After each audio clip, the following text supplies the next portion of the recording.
एक गांव में दो भाई अपने अपने परिवार के साथ रहते थे। एक भाई अमीर था तो दूसरा गरीब। दिवाली आई, सारे गांव में खुशियां मनाई जा रही थी।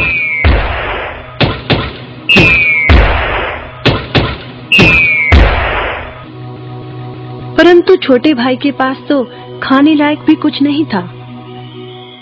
वह बड़े भाई के पास मदद मांगने गया। बड़े भाई ने दुत्कार कर बैरंग वापस भेज दिया। बेचारा उदास लौट रहा था कि रास्ते में एक बूढ़ा दिखाई दिया। बूढ़े के पास लकड़ियों का एक बड़ा सा गट्ठर था। बूढ़े ने उससे पूछा, क्या बात है बेटे, बहुत उदास हो? दिवाली पर तो खुश होना चाहिए। काहे की दिवाली ताऊ, मेरे भाई ने भी मेरी मदद नहीं की।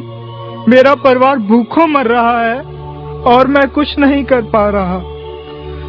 यदि तुम मेरी मदद करो, इन लकड़ियों के गट्ठर को मेरे घर पहुंचा दो, तो मैं तुम्हें जो दूंगा उससे तुम अमीर हो जाओगे। छोटा बूढ़े के पीछे चलता हुआ लकड़ियों के गट्ठर को उसके घर छोड़ आया। बूढ़े ने छोटे को एक मालपुआ दिया और बोला, जंगल में जाना, एक जगह अजीब तरह के 3 पेड़ तुम्हें दिखेंगे, जिसके पास एक चट्टान होगी। ध्यान से देखोगे तो चट्टान के कोने में तुम्हें एक गुफा का एक मुंह दिखेगा। गुफा में चले जाना, वहां 3 बौने रहते हैं। मालपुआ उन्हें बहुत पसंद है, वैसे किसी भी कीमत पर छोड़ेंगे नहीं। तुम उनसे धन नहीं मांगना, बल्कि कहना मुझे पत्थर की चक्की दे दो। छोटा भाई गुफा में जा पहुंचा। उसके हाथ में मालपुआ देखकर एक बौना बोला, ये मुझे दे दो, मैं तुम्हें इसके बदले में जो कहोगे दे दूंगा।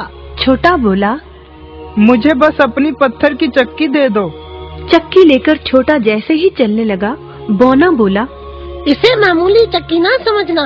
इसे घुमाने पर तुम जो मांगोगे इसमें से निकलता रहेगा। इच्छा पूरी होने पर इस पर लाल रंग का कपड़ा डाल देना, सामान बनना बंद हो जाएगा। चक्की लेकर छोटा भाई घर पहुंचा।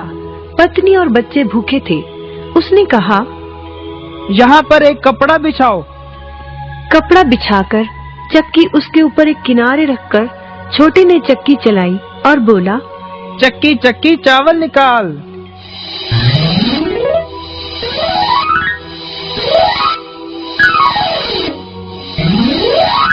बस चावलों का ढेर लगना शुरू हो गया। लाल कपड़े से चक्की को ढककर छोटे ने फिर कपड़ा हटाया और दोबारा चक्की चलाकर बोला, चक्की चक्की दाल निकाल।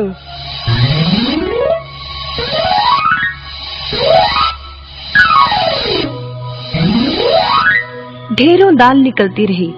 थोड़ी देर बाद छोटे ने चक्की को ढक दिया। दाल चावल बनाकर सबने अपना पेट भरा। रात सबने चैन की नींद ली। बचे हुए ढेरों चावल और दाल को लादकर छोटा अगले दिन बाजार में बेच आया। वापस आकर उसने फिर वही क्रम अपनाया और इस बार ढेरों गेहूं, चावल, भिन्न भिन्न दालें चक्की की मदद से निकाली और बेचकर ढेरों पैसे कमा आया। दिनों में ही वह अपने भाई से भी ज्यादा अमीर हो गया। चक्की की मदद से कभी घी, कभी तेल, कभी नमक, कभी मसाले, कभी बादाम, कपास, जो चाहे उसे प्राप्त होता रहता था। बड़ा भाई उसकी खुशहाली से जलने लगा।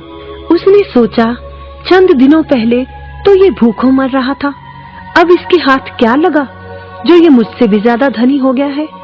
एक रात चुपचाप वह छोटे के घर में छुप गया। सारा भेद उसके आगे खुल गया। अगले दिन जब छोटा बाजार सामान बेचने गया था, तो बड़ा भाई छोटे के घर पहुंचा और उसके घर से चक्की चुरा कर ले आया और अपने परिवार को लेकर दूर कहीं टापू में जाकर बसने के इरादे से घर से चल पड़ा। समुद्र किनारे पहुंचकर उसने एक नाव खरीदी। सभी उसमें बैठ गए और नाव में बैठकर टापू की ओर चल दिए।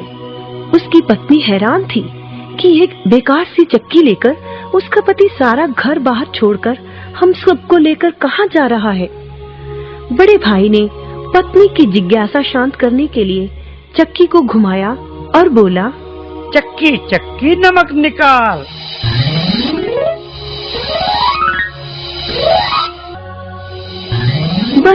फिर क्या था, नमक का ढेर नाव में लगना शुरू हो गया और नाव डूबने लगी। बड़े भाई को चक्की बंद करने का उपाय तो पता नहीं था। उन सब की जल समाधि बन गई। सभी चक्की समेत समुद्र में डूब गए। कहते हैं कि चक्की अब भी घूम रही है, तभी तो समुद्र का पानी खारा है। शिक्षा, लालच बुरी बला है।